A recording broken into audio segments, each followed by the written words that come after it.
Hi guys, we're going to look at a William Klein book called Life is Good and Good for You in New York. This is one of these reprints, errata edition, so it's obviously not the original book, but it says, as you can read there, Books on Books series is an ongoing publishing project dedicated to making rare and out-of-print photography books accessible to students and photo book enthusiasts.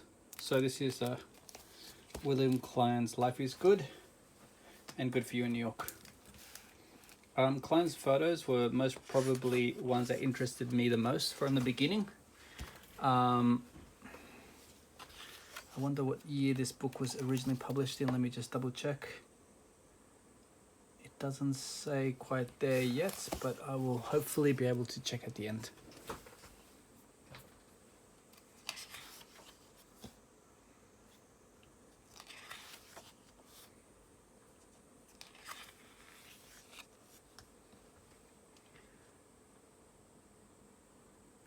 If you're not familiar with Klein's work, I think he kind of pioneered this style of really unique framing.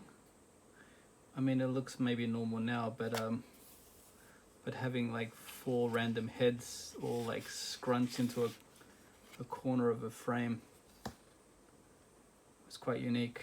He also used a wide angle lens. I think it's most probably 35. It could be a little bit more than 35 mil, I guess. But I heard that a lot of times the people in the middle thought they were getting their photo taken, but on the edges they weren't quite aware. And there's one where he has a dwarf on his shoulders, which was a good example. Sorry, that didn't make any sense, but I'll explain when the photo comes up. I mean, these characters like with the cigars in their mouths, kind of great.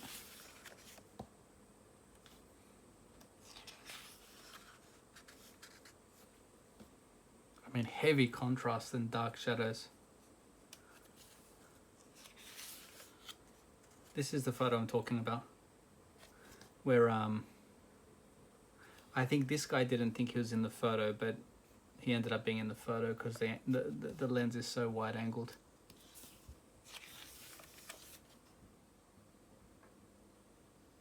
I mean, it's amazing how bleached these photos are. I mean, the whites are outrageously white. I mean, this type of composition also, so random, so rare.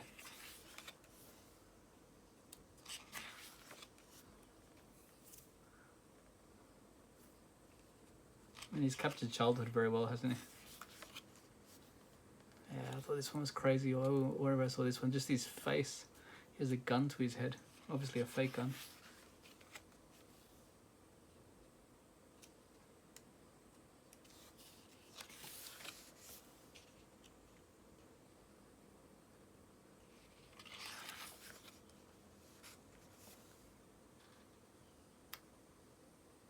The characters he's captured.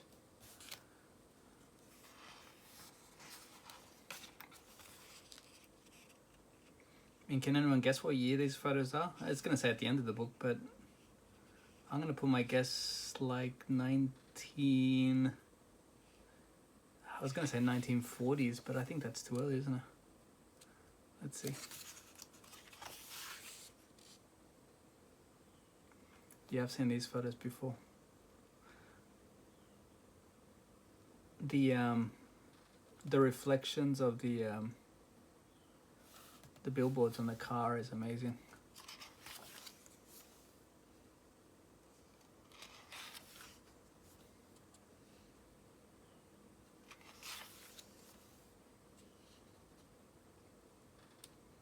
I've got this book up for sale, but it's one of these books which I wouldn't mind keeping. It's kind of like I mean, it's a beautiful book. Marlon Brando.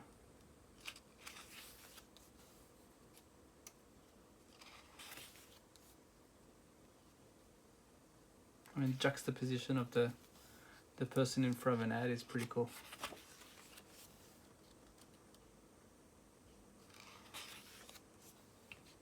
This is another one I've seen reprinted a lot, where it's so out of focus and it's so grainy that it almost doesn't look like a face.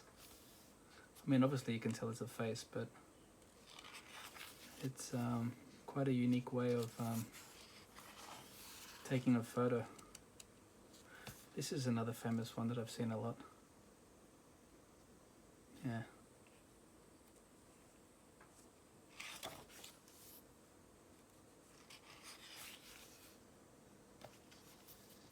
Here's another one I've seen a lot, this one. They kind of look like ghosts, don't they? I mean, obviously the shutter speed is quite slow, so their faces have kind of blurred a bit.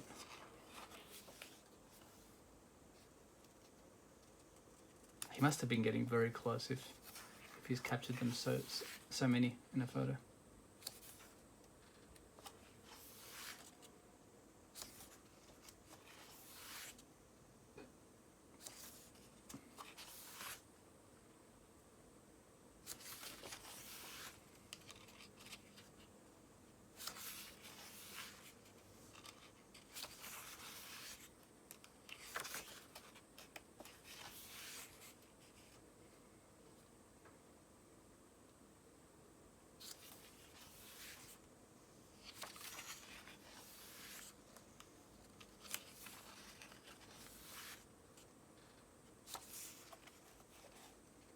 If you can't come in, smile as you go by.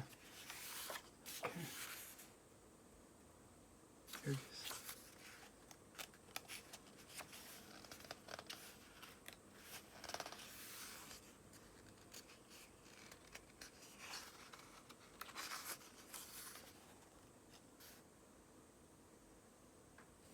It's kind of interesting because most of his photos are so like grainy.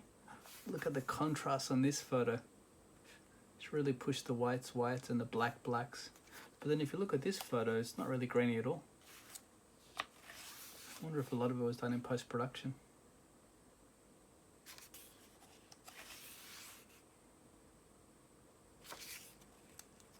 Maybe a different type of film was used, because there's a big difference between this and this, right? Yeah.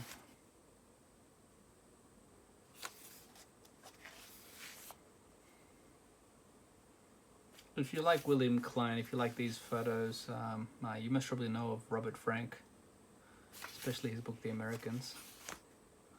You may want to check out that. Pretty sure I got a video of another guy. I've gone blank. It'll come back to me. There were a couple of pioneers of street photography.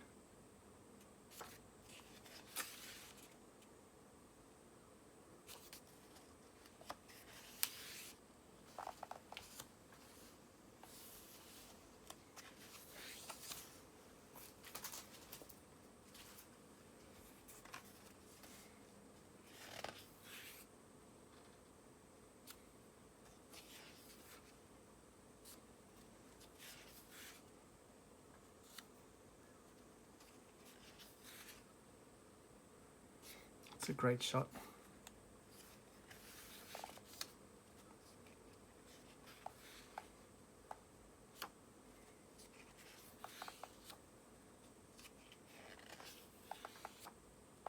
This is all the explanation of what the photos were.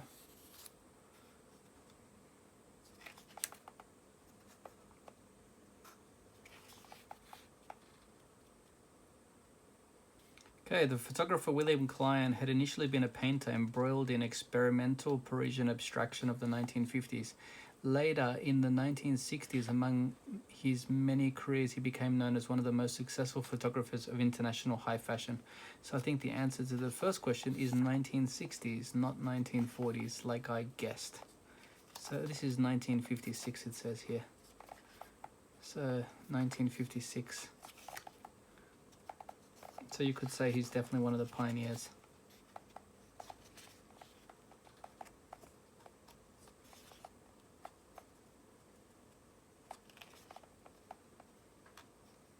If you do find some of these older books, they're worth a lot of money now. It's pretty difficult to find them. And if you give me a moment, I will quickly let you know who I was talking about. Gary Winogrand. Obviously, I have a video of his, Gary Winogrand. If you like this, check out that video.